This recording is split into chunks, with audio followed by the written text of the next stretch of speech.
towards addressing the crisis we're facing, but the president now has taken a different tangent. What do you feel is happening there?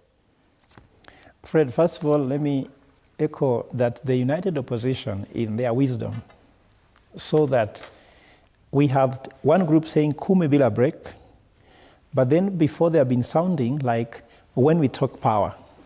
And when we had a meeting with J.B. Muturi, who is our chair, we discovered that the issues affecting Kenyans are painful now, and they're really painful. And waiting to take power is not a good thing. So we are saying we want to do labor now. I can tell you, Dr. Mbai, at the moment, I'm saying this, but you cannot be able to know that in every scene where shoots are taking place, we have camera taking a lot of details, but this is in undercover. And you cannot know who is taking them. We are collecting enormous data. If you go to our website, in 1 week's time or so, there will be a portal on which anybody can put any case, and we link with evidence we are collecting. So there will be nothing like there is not enough evidence. Yes. We're also looking for how to protect and secure witnesses, because that's why ICC case never succeeded. Mm-hmm. So we are not going to shout like him, enough is enough. It is enough for the citizens already.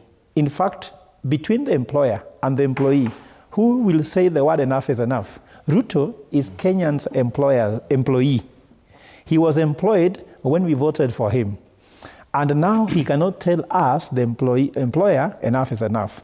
Now, coming up to the issue of the conversations, when you look at what is happening, we read, just go to the statement given by Raila Odinga that we need to have this intergenerational conclave.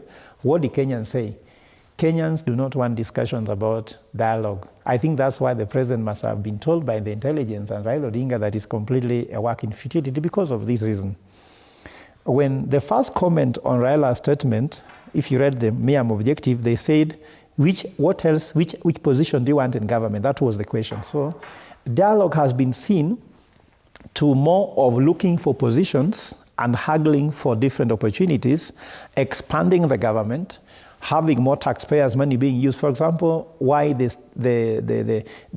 funding for the state has gone up, around 3.7 trillion is going into recurrent expenditure, and among other expenditures, is we have a two president, co-president. Raila Odinga is a president because you see him being treated, you look at his security, everything looks presidential, Ruto looks presidential, and the expenses are there. We have even tripled the number of advisors, so there's a lot of things there. So Kenyans are saying, it will be a conclave. Then also as a Catholic, let me explain to you what a conclave is, which you know, Fred.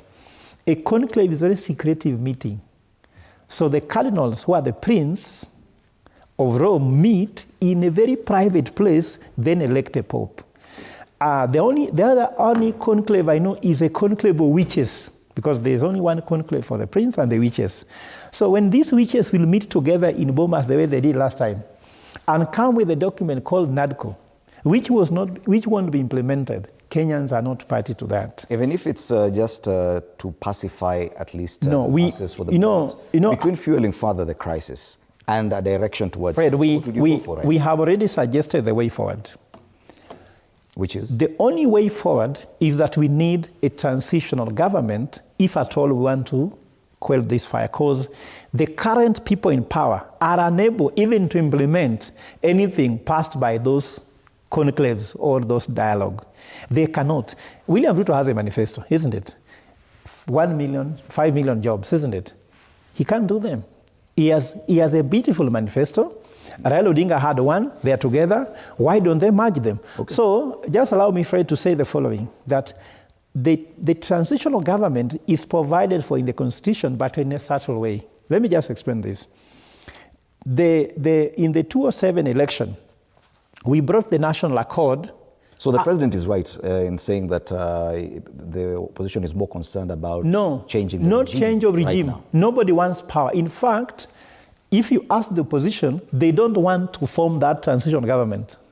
It's about bringing eminent Kenyans to be able to form this transitional government to at least pacify the country, unite the country, prepare for election. And you're saying that is better than a conversation at the national level between let me finish, fueling the crisis. Fred, please let me finish. Now, Fred. So just wait, just wait. The cat is now out of the basket.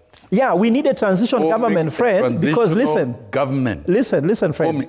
There's what we call the principle of necessity. Let him. There's what we call the principle of necessity. A transitional government. Yes, when it is necessary, the constitution can be put aside. For example, a principle doctrine of necessity says that you might even do something which is not. We suspend the constitution. Yeah, because what's happening is even Jesus said that the law was made for man, not man for the constitution. So even for us, the constitution of Kenya, if following it, the way Ruto wants by shoot, the power, like he's saying, I have the power, you shoot to kill, then there's something wrong. They must form a transitional government, even to make the economy survive. And we cannot go to an election with this kind of government because they have stolen money, they have taken over IBC. Made, we cannot even trust that process to give us a president in the next election. You know, you get tired listening to nonsense. Now, all these things, shenanigans we have been